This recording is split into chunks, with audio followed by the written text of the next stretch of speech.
mga kastig, ito na nga po pala yung part 2 ng ating pagkitang. Bali si mama na nga po pala yung katulong dyan ni papa sa pag-aayos po ng aming kitang kasi magpapain na po ako. Para po pala mas mabilis yung ating gawain mga kastig, ay ako na po yung magpapain habang po sila ay nag-aayos ng aming kitang. Tara mga kastig, samahan nyo po kami sa aming adventure.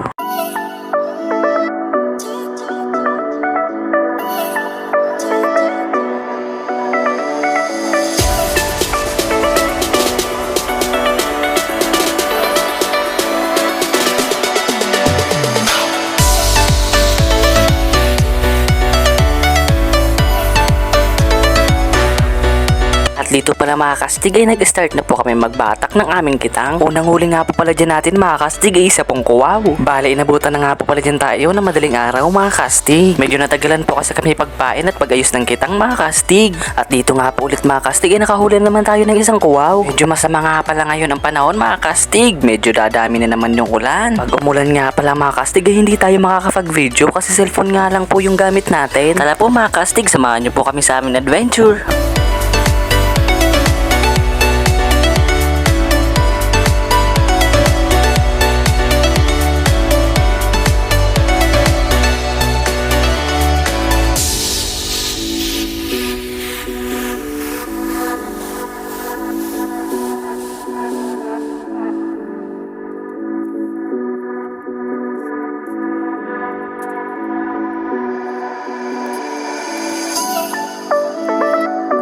At dito nga po pala mga kastig, pauwi na po tayo. Yan nga po pala yung sikat na sikat sa amin na Tulayan Island.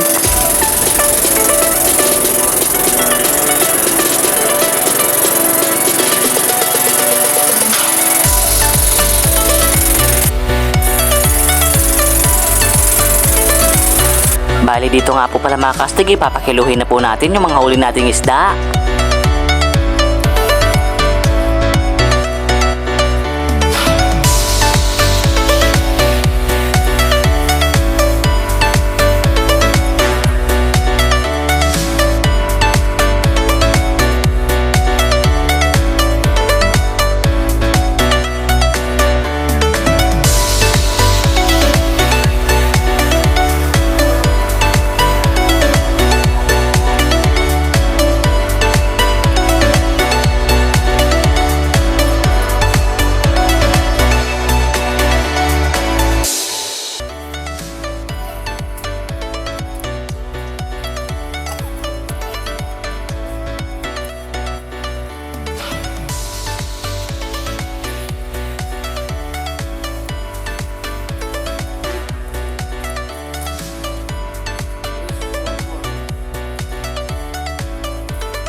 Salamat po sa panonood. Hanggang sa muli.